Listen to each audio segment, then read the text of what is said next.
안녕하세요. 뉴스와 사람들입니다. 김영남 후보의 과거가 이현주처럼 파묘되고 있는 가운데 잘못한 것은 사과를 하고 오해가 되는 건 해명하면 될 것인데 그것이 안 되고 있지요. 문성은 페북런은 이렇게 밝혔습니다. 조국은 사모펀드에 관해 조국의 범죄라고 한 김영남의 발언이 사실과 다르다고 지적했는데 최초 김영남은 조국 일가의 범죄라고 발언했을 뿐이라고 해명했다. 그런데 조국의 범죄라고 발언이 드러나자 김영남은 공직자의 배우자와 친척이 유죄를 받았으면 정치적 도의적 책임이 있는 것이고 본인이 관련된 정황이 있다고 다시 둘러댔다. 신물이 나도록 들어왔던 몹쓸 정치인들의 화법이자 이준석식 논점 이탈, 쟁점 비껴가기 기술의 초식이다. 이런 김영남이지만 뚜렷한 소신과 일관된 발언 한 가지가 있다. 검찰의 보안 수사권 유지에 관해서만은 당론과 무관하게 확고부동한 태도를 유지하고 있는 것이다. 물론 또 예의 꼬리표를 붙인다. 이재명 대통령도 일부 보안 수사권은 인정을 해야 한다는 취지로 말씀하셨다라면서 이 대통령의 그 발언 시점은 국민적 요구를 확인하기 전이었고 그래서 당안보다 더 개혁적인 공수처 법안으로 수정한 것 또한 이 대통령 본인이다. 그런데 김영남은 오늘 한 발언이고 내일도 주장할 내용이다. 당론은 제가 없는 자리에서 정해진 것이라 조금 더 의원총회에서 충분한 논의와 숙고가 필요하다고 생각한다. 만약 당선된다면 6월 지선 이후 형사소송법 개정에서 보안 수사권 유지를 관철시키는데 주력하겠다는 분명한 선전포고다. 최소한 검찰개혁에 있어 김영남은 민주당의 화근이 될 소지가 아주 농후하다. 제2의 이현주가 될 확률도 높다. 이미 이현주와 함동균이 주도한 류이재명 토론회에 동참했었다.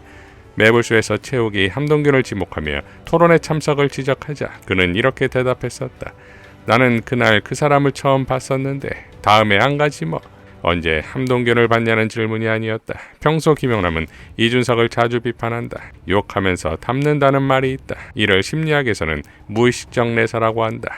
미워하는 대상도 늘 마음에 담아두면 그 부정적 모습이 내면화되는 현상이다. 불길한 징후는 또 있다. 이현주, 이준석, 변희재 이들은 모두 매불쇼에서 이미지를 세탁하고 민주주의의 민폐가 된 대표적 인물들이다. 그 뒤를 김영남이 이을 것만 같다. 그래서 나는 이번 평택을에 조국이 당선되길 바란다. 민주당을 위해서. 자, YTN 라디오 김준우의 뉴스 정면 승부에 출연한 박주민 의원은 김영남이 과거 세월호 발언 논란에 대해 이렇게 발언했지요. 박근혜 정부 시절에 그 실질적으로 조사할 수 없는 구조로 만들어 놓고 그래서 조사를 못하니까 세금을 낭비한다고 또 공격을 하는 모양새를 많이 보여줬단 말이에요. 그래서 김영남 후보자의 이 발언은 매우 유감이고요. 당시 그 발언에 대한 부분은 매우 유감이고 적절한 사과 표명이 있었으면 좋겠다라는 게 제 개인적인 생각입니다. 자, 김영남 후보는 조국 후보와의 단일화에 대해서 기본적으로 범죄자들에 대한 알레르기성 반감이 있다고 발언했고 이에 조국혁신당은 범죄자 프레임은 22년 대선 당시 이재명 후보에 대해 윤석열 후보가 대대적으로 사용했던 프레임이다.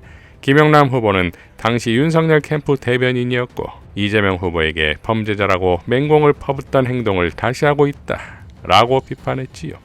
자, 이런 상황에서 송영길 후보가 김영남을 향해 힘들 때마다 선조와 원균의 모함, 무능과 시기 질투에 맞서 외적과 싸우는 이순신 장군을 생각하고 난다.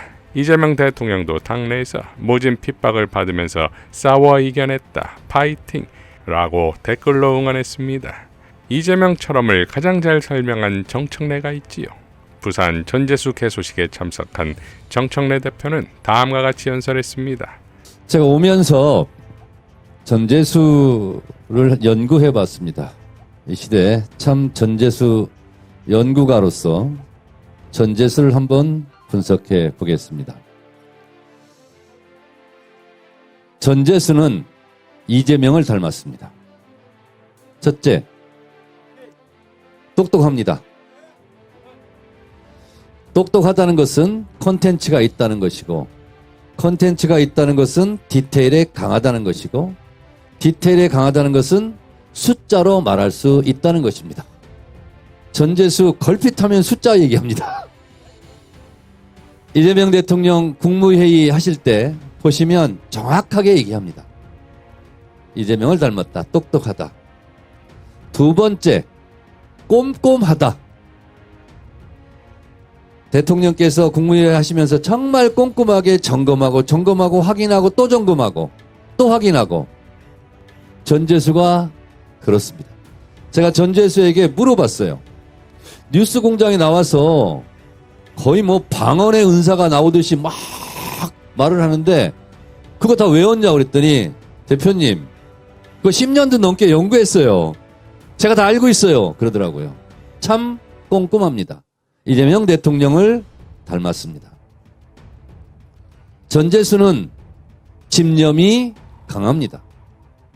이재명 대통령도 그 어려운 소년공 시절을 거치면서 꿈을 접지 않고 집념으로 노력으로 대통령까지 되신 것처럼 전재수 몇 번 떨어졌어요?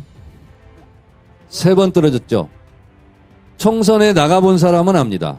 한 번 떨어졌을 때 얼마나 다리 힘이 풀리는지. 근데 또 떨어졌어요. 온갖 맥이 다 풀립니다. 3번 떨어졌어요. 그러면 포기하고 싶습니다.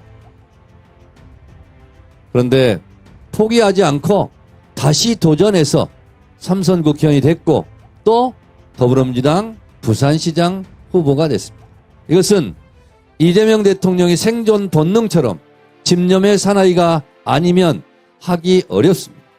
그래서 전재수는 집념이 강하다. 3가지 얘기했는데 동의하십니까?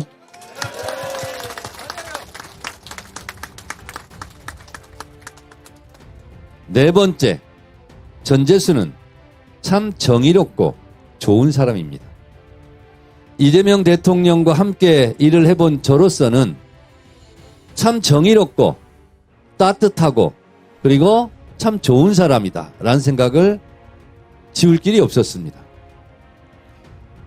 좋은 사람이 아니면 대중들로부터 선택받지 못합니다. 전재수 얼마 전에 MBC 텔레비 나온 거 보니까 야 대단하대요.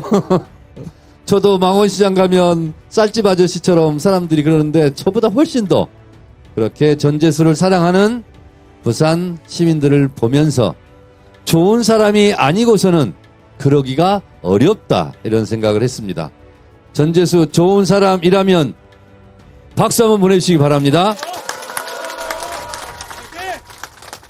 전재수가 있었기에 이재명 대통령이 있었기에 해양수산부가 부산으로 이전했습니다. 작년에 제가 부산에 왔을 때 부산 사람이 이렇게 얘기했어요. 저희 안 믿었어요. 그런데 진짜 오네요 라고 얘기하더라고요. 이재명 대통령을 닮은 전재수였기 때문에 가능했습니다. 그리고 HMM 혹시 부산 옵니까? 부산에 재수가 좋은 겁니다. 부산 대도약의 길이 전재수 얼굴이 환한 것처럼 부산이 환해지고 있습니다. 맞습니다. 맞습니까? 기본 틀을 갖추고 있습니다. 해양수도. 자, 근데 거기에 더 집어넣어야 될 게 있고 또 가지고 와야 될 거 있고 그런 것을 말씀드리겠습니다. 전재수가 약속하는 것은 제가 쭉 연구봤더니 해해해 남자야. 해해해 남자. 이게 뭐냐? 해양수산부 산하공공기관 이전. 첫 번째 해. 두 번째 해사법원 신설. 이거 해.